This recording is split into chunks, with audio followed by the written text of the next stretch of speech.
say that we do.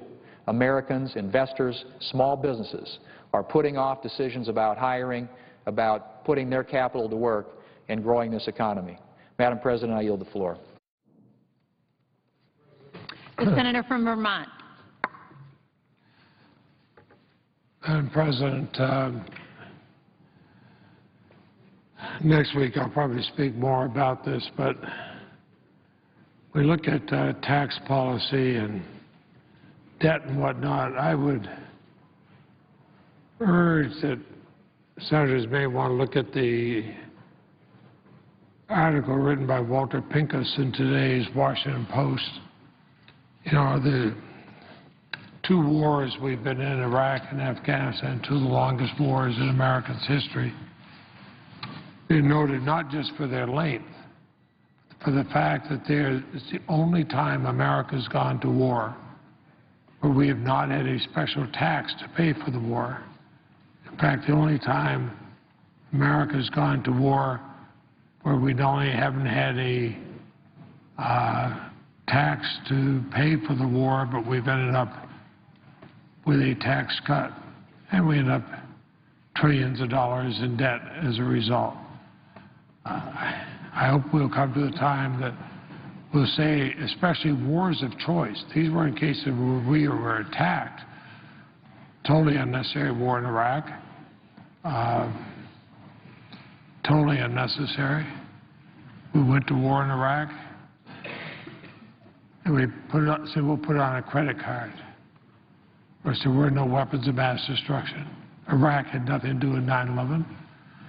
Bad guy running it, but then we have a lot of countries we support with bad guys running them. $1 trillion, thousands of American lives, tens of thousands of coalition and Iraqi lives gone. Our children are going to have a $1 trillion bill to pay for it, and we got absolutely nothing out of it. Going to Afghanistan to get Osama bin Laden, we got him. We're stuck there for years. Maybe another $1 trillion to beef up a corrupt government, and our children and grandchildren be given the bill. And then we talk about what else can we do that we not pay for.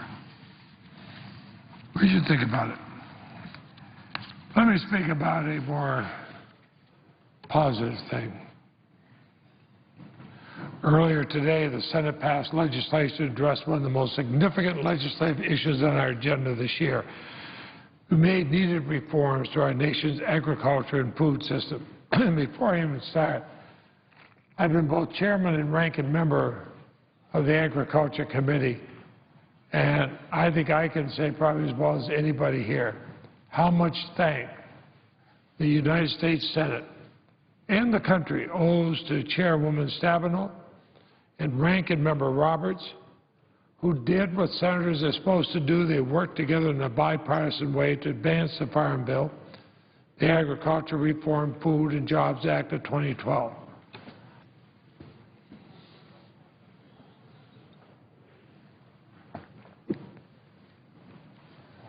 Madam President, a lot of what people criticize about the Congress today would disappear if everyone acted the way Senator Debbie Stabenow of Michigan did, Senator Pat Roberts of Kansas did, in working across party lines, across ideologies, to try to put together a farm bill that is not a Democratic or Republican farm bill, but a farm bill for the United States of America.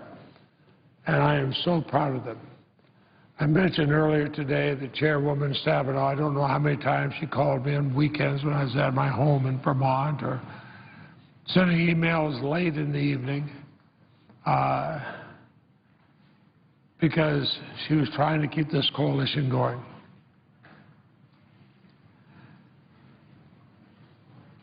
And the wonderful staff, mine and others who worked together on this. But the work of these leaders and the passage of this bill proves that the Senate can act in accordance with its greatest traditions. We can reach across the aisle to pass critical legislation. I said also earlier that Senator Richard Lugar and I sort of traded places back and forth as either chairman or ranking member of that committee, and we passed bipartisan farm bills. We worked closely together with complete candor and honestness with each other, as one would expect from Senator Lugar. And we forged these comprehensive bills. It's not easy. It's not easy to get what we have here, a strong bipartisan bill. And so I rise to say I hope the House of Representatives will act swiftly to consider legislation that's going to allow us to move to conference. Because just as it was important for the United States Senate to get together and pass this bill by an overwhelming majority, the swift passage of this farm bill is essential. The current farm bill expires at the end of September. And before August 31st, we have to address the serious problem with dairy policy, or our dairy farmers will be left without a vital safety net. Now, dairy is a crucial industry in Vermont. We've been on a roller coaster. Let me show the Senate this. This is the roller coaster we've been on in dairy pricing in Vermont since January 2000. Look at that, Madam President. How can any farmer stay in business if this is the way their prices go? How can they plan to buy new equipment? How can they plan to send their children to school? How can they plan to modernize their farm if they never know what day the prices will be up, what day they'll be down? I hear too often from dairy farmers who meet with me or talk to me when I'm at the grocery store in Vermont or just walking down the street. They tell me that they're worried about the dangerous roller coaster of prices and these swings that impact both the producers and the consumers. So for our farmers in Vermont, the dairy reforms included in the 2012 Farm Bill will bring some relief. We have to free our dairy farmers from this destructive cycle of volatile price changes. Mr. President, the current, and if anybody's watching this will wonder why we've gone from Madam President to Mr. President, the presiding officer was the distinguished senator from New Hampshire, former Governor Senator Shaheen, now replaced by the equally distinguished senator from Delaware, Senator Coons. But I'd say this, Mr. President, the current federal safety net provides no protection for dairy farmers from this roller coaster of price volatility. So let me say again, these are the roller coaster of prices in the dairy industry. These are the swings that have impacted our producers and consumers. And finally, with a current federal safety net which provides no protection for dairy farmers from this roller coaster of price volatility, now we will have some protection if this bill will be passed and signed into law. The 2009 dairy crisis brought plummeting milk prices, but at the same time it brought sky-high feed costs, and that combined to devastate dairy farmers in ways that many were unable to recover from. Many had to close down. Let us stop that roller coaster. Let's give stability to the hard-working men and women of our dairy farms. And one reason we're able to do this in this bill, dairy farmers came together, and they worked together to identify ways to move us away from the regional dairy fights and the constant policy conflicts we had between small and large farms. And the results of the changes included in the 2012 Farm Bill. And these are going to help both farmers and consumers move away from these price swings. The 2012 Farm Bill scraps outdated price supports in the Milk Income Loss Contract Program. It establishes a new risk management plan that protects farm income when margins shrink dangerously, a stabilization program to allow farmers to take a proactive role in easing the instability in our dairy markets. And Mr. President, it accomplishes this at a lower cost than the current program that it replaces, while contributing to the savings in this bill. It's a voluntary program that can be tailored by the farmer to fit individual needs. Now, dairy is Vermont's largest agricultural commodity. Dairy products account for upward of 83% or 90%, depending on market prices, of Vermont's agricultural product sales. I am proud that the dairy farmers of Vermont had a voice in developing this farm bill, and enacting it's going to bring long-needed relief to the industry. So I hope the House can now come together in a bipartisan way, just as we did in the Senate.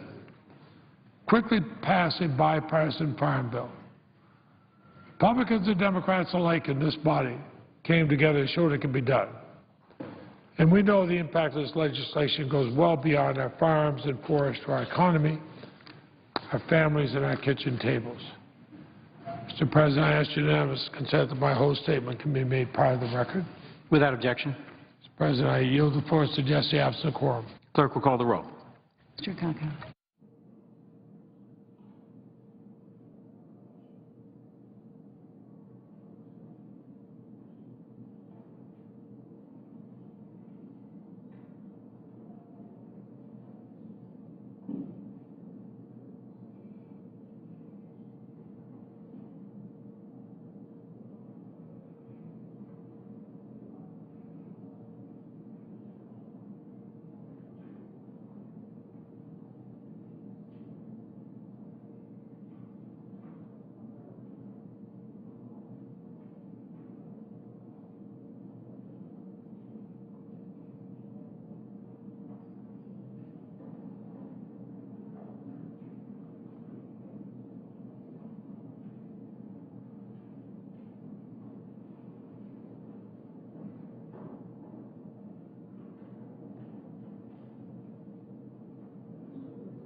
Senator from West Virginia. Mr. President, I rise today to congratulate former West Virginia Governor Gaston The Cape. senator is reminded that we are in a quorum call. I'd like to have the quorum call officiated. Without objection, the senator from West Virginia. Mr. President, I rise today to congratulate former West Virginia Governor Gaston Caperton on 30 years of outstanding leadership as the President of the College Board. It is my privilege to honor Governor Caperton, a native of Charleston, West Virginia, for his leadership in the field of education. Governor Caperton's own childhood experience instilled in him the importance of education at a very young age. As a child who struggled with dyslexia, he was able to overcome the hurdles that he faced in the classroom and truly achieve educational excellence. He earned his bachelor's degree in business from the University of North Carolina and has taught at prestigious institutions, including Harvard and Columbia University. He also holds 10 honorary doctoral degrees. Governor Caperton returned to the great state of West Virginia and served as governor from 1989 to 1997. During his 2 terms in office, Governor Caperton made education a top priority and improved the lives of thousands of West Virginia students. He supported an $800 million school renovation program that directly benefited two-thirds of West Virginia's public school students, facilitating classroom upgrades and additional renovations in all of our schools. Governor Caperton has been recognized nationally for working to upgrade our state's classroom technology to keep West Virginia students competitive in an increasingly global economy. In addition, he helped raise teacher salaries from 49th place to 31st place in the nation. Governor Caperton's leadership in education left a lasting legacy in our state, and I am so proud of the work he did for West Virginia schools and all of our students. In 1999, Gaston Caperton was appointed the 8th president of the College Board. Over the past 13 years, Governor Caperton has done such important work to make higher education available to a greater number of students, especially those from underserved areas, and that is truly something to be proud of, no matter what their background. We need to do all we can to help our students achieve a higher level of education if we are going to create the jobs and train the workforce that make America the greatest nation in the world. Since 1999, the College Board has reached a total of 23,000 high schools and 3,800 colleges and has served 7 million students and parents. The organization continues to provide college preparatory materials and has dramatically changed college entrance exams. In addition, the College Board has enabled students' enrollment in advanced placement courses, and Governor Caperton is responsible for more than tripling the number of students from low-income backgrounds taking AP courses. Governor Caperton has continued to be a champion for students as he supports financial aid policies and programs while advocating for tuition equity. From his tenure as governor to his work at Harvard and Columbia Universities to his 13 years of leadership at the College Board, providing equal opportunities in the classroom has been the driving force behind Gaston Caperton's career. I am proud to honor this outstanding West Virginian and recognize his achievements in the field of education. I am also extremely proud to call him my friend, as do most all West Virginians. Mr. President, I also rise today to express my deep, deep concern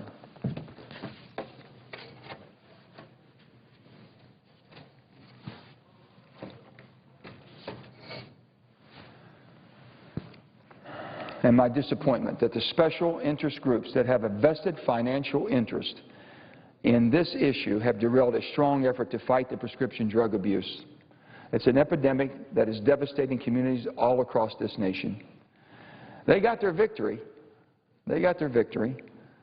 but not at my expense. The people who will pay the price are the young boys and girls in communities all across this nation who are seeing their families and their schools and their neighborhoods wrecked by abuse and addiction. What my amendment would do is simply this. It would require patients to get a new prescription to fill their pills. What we have right now in trying to schedule hydrocodone from a Schedule 3 to a Schedule 2 is the ease of availability and the prescriptions that are being refilled without any visits to their doctors. It's of epidemic proportion.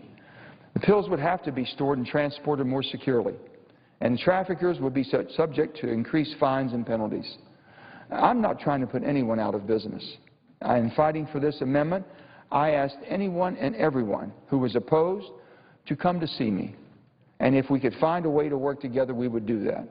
We tried to accommodate the groups who were worried about additional administrative costs, like new security requirements for storing hydrocodone, or additional paperwork that would come as a result of rescheduling.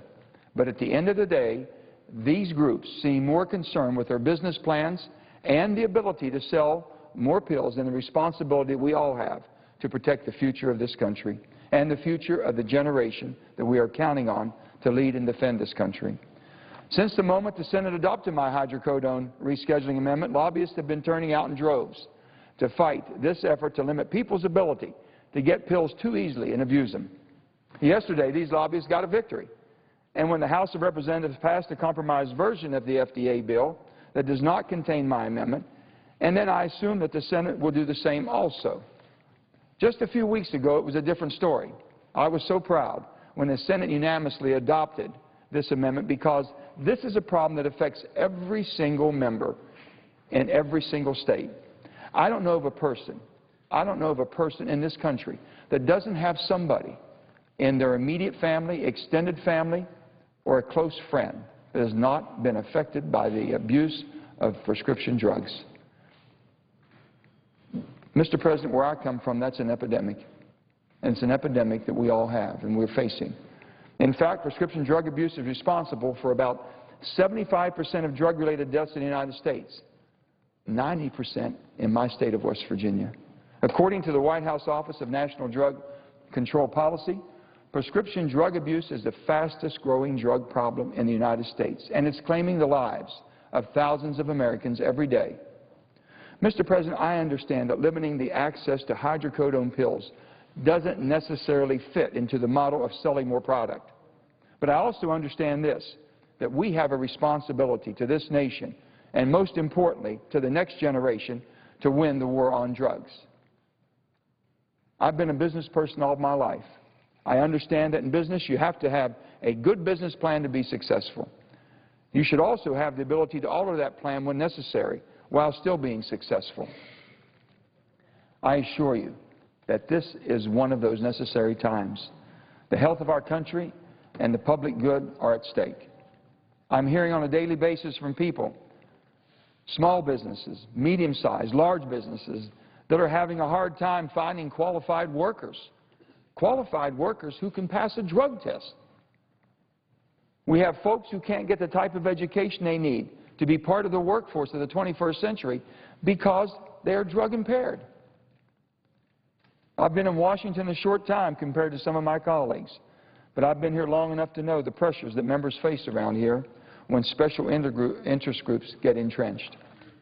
Mr. President, it's no different in your beautiful state of Delaware and my state of West Virginia, because it doesn't look like my amendment will go into this bill. But I can assure you that it will not go away. And neither will the problem of drug abuse. I'm determined to see this thing through. This measure will pass. Might not be this year. Might not be the next, but I assure you it will pass.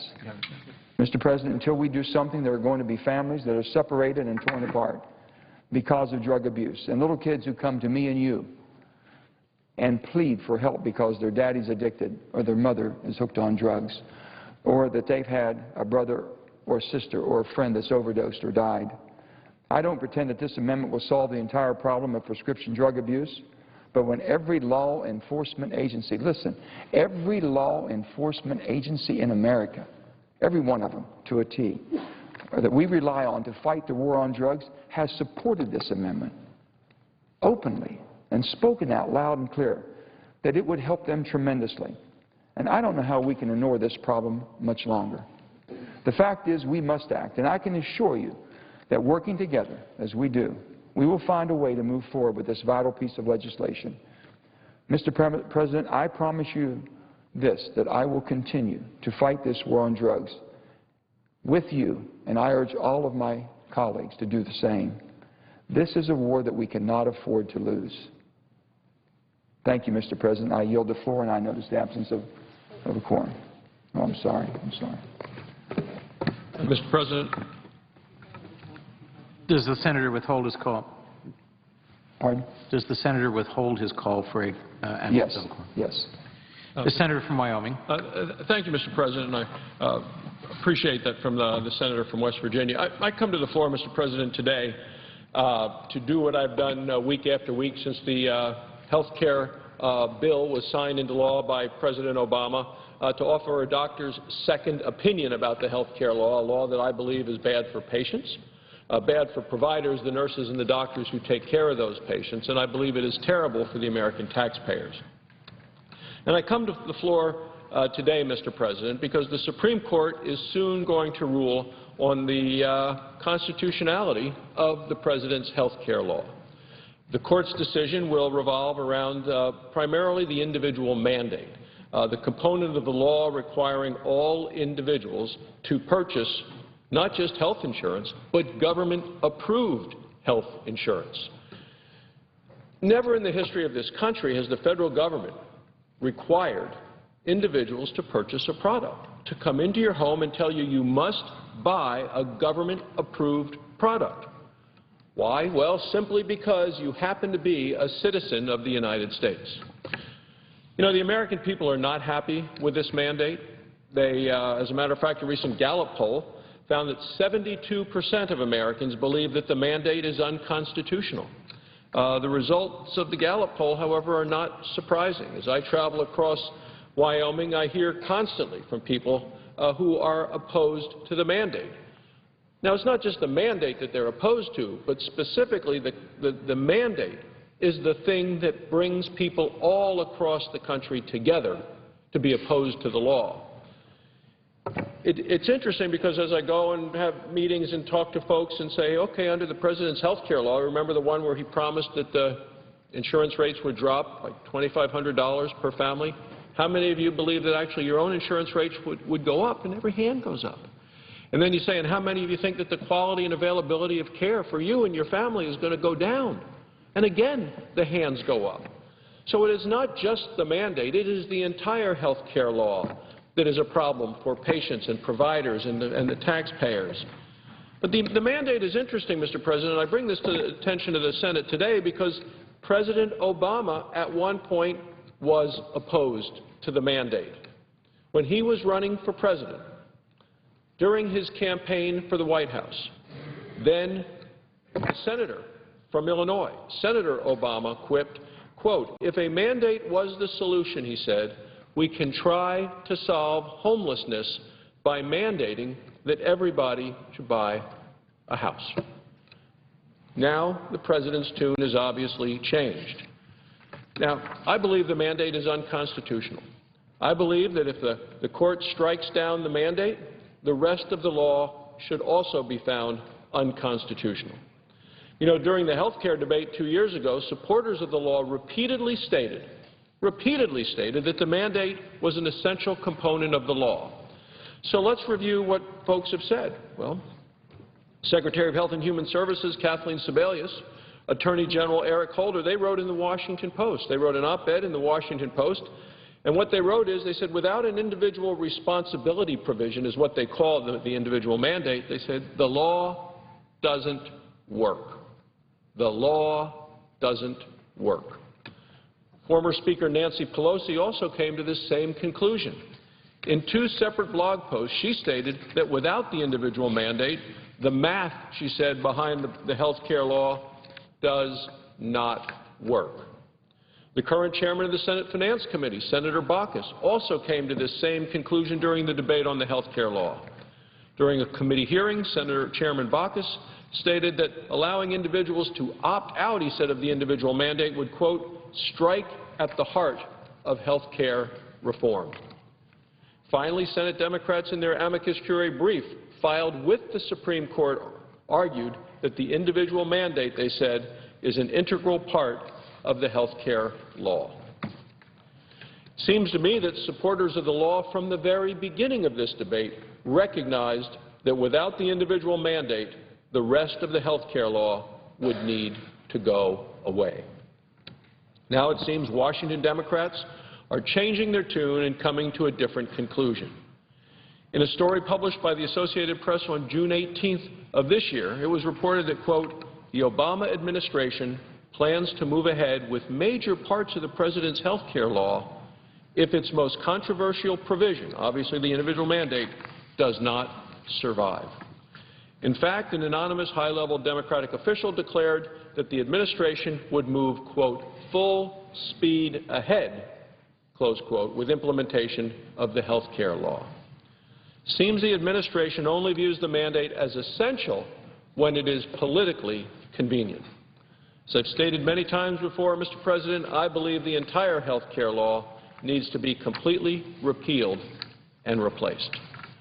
This law does not address runaway health care spending, it increases taxes, and it hurts job creation at a time of 8.2% unemployment across the country, at a time when college graduates are moving back to home because they cannot find work, when people are underemployed, people have given up looking for work, and yet the health care law adds to the costs and adds to the uncertainty of these uncertain times and a weak economy. The American people want a healthy economy, and this health care law is making it worse. If the law's individual mandate is struck down, the President should not implement whatever is left standing. Instead, he should work with Congress, both sides of the aisle, to implement common-sense step-by-step reforms that will actually lower the cost of health care for all Americans. It seems to be lost on many that the original goal of health care reform was actually to lower the cost of care. It's what the President talked about in his initial speech to the joint session of Congress, but it is something that was ignored when the 2,700-page health care law was presented to Congress and the American people.